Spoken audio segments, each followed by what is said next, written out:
Di dalam Spelt, untuk menambahkan data atau menampilkan state dari data scriptnya, kalian bisa gunakan notasi kurung kurawal pembuka dan kurung kurawal penutup, atau sering disebut sebagai template sintak. Pada kasus ini, secara default, program Spelt-nya sudah menampilkan nama yang telah diekspor oleh main.js-nya sebagai properti yang teman-teman bisa gunakan di dalam komponen ini. Setelah nama itu kita terima, kita render ke dalam sebuah HTML dengan teknik DOM.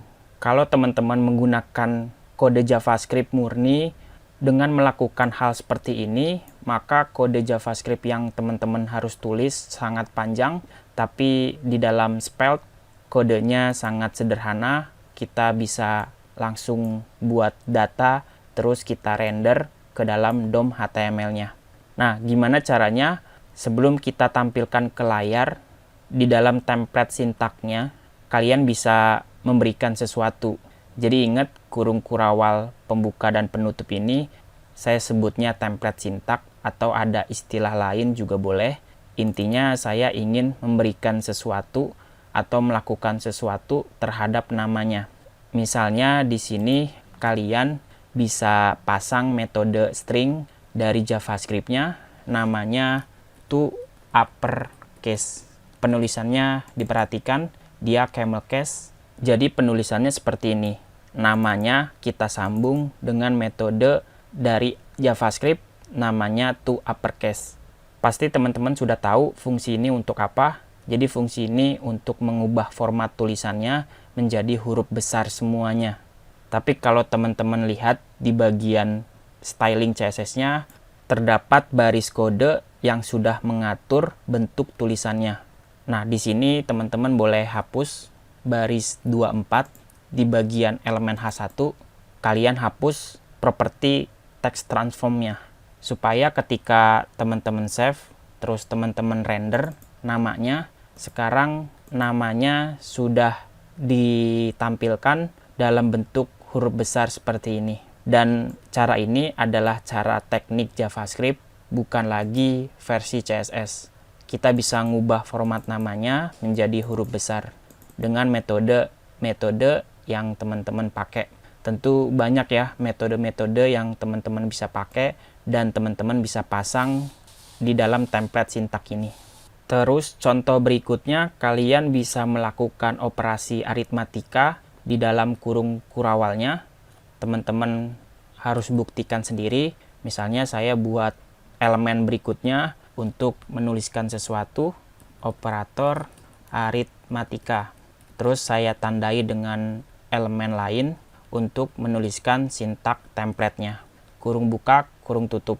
Nah, di sini contohnya saya mau melakukan proses penambahan 1 ditambah 1 hasilnya 2. Jadi secara otomatis browsernya atau aplikasi Spelt-nya melakukan reload dan melakukan perubahan.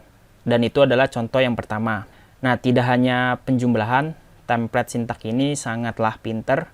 Kalian bisa mengoperasikan operator aritmatika lainnya seperti perkalian, pembagian, atau pengurangan sesuai dengan jenis operator yang dipakai.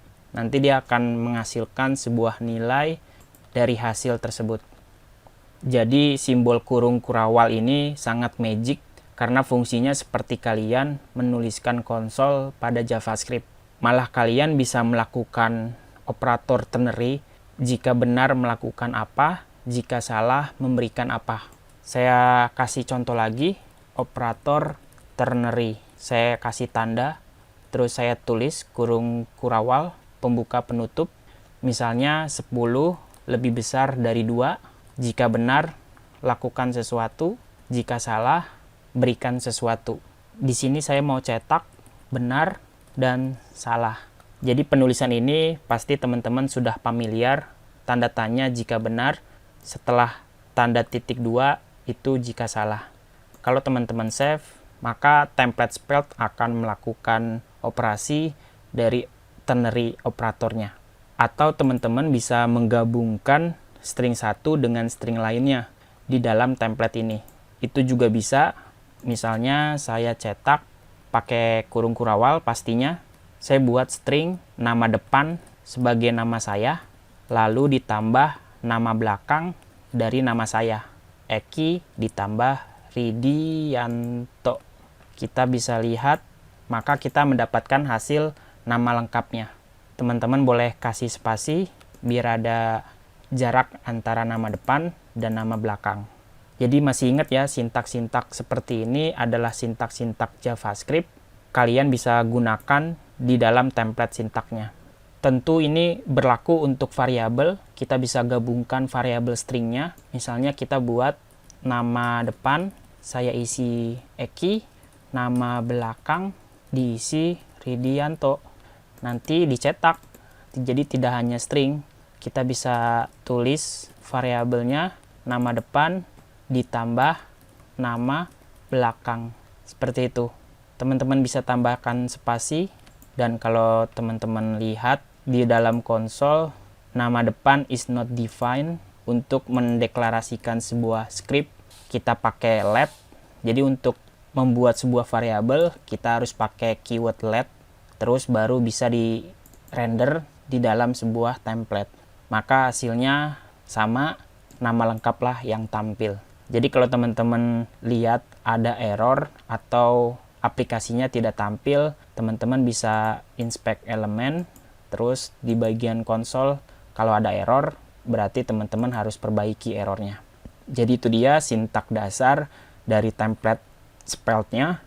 Intinya template sintak ini sangatlah powerful, dan template sintak ini sudah digunakan sama framework-framework populer seperti Vue.js ataupun React. Jadi selamat belajar dan sampai jumpa di video berikutnya.